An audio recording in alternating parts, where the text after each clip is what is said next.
Iba na talaga ang panahon ngayon. Dati pagkakain, magdadasal muna. Ngayon, picture-picture muna bago kumain. Tapos kapag nagdasal, English pa.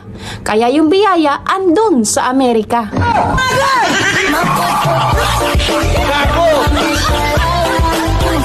Ang chismis ginawa ni Marites, kinalat ni Marisol at pinaniwalaan ni Sally. Nakisali at kwento naman kay Eva.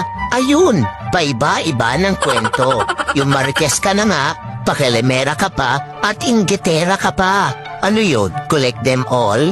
Sa panahon ngayon, mas nakakatakot pang makasalubong ang mga chismosa kaysa sa mga aswang. Kasi minsan, kaya tayo nagiging masama sa paningin ng iba dahil na din sa maling kwento ng magaling na chismosa.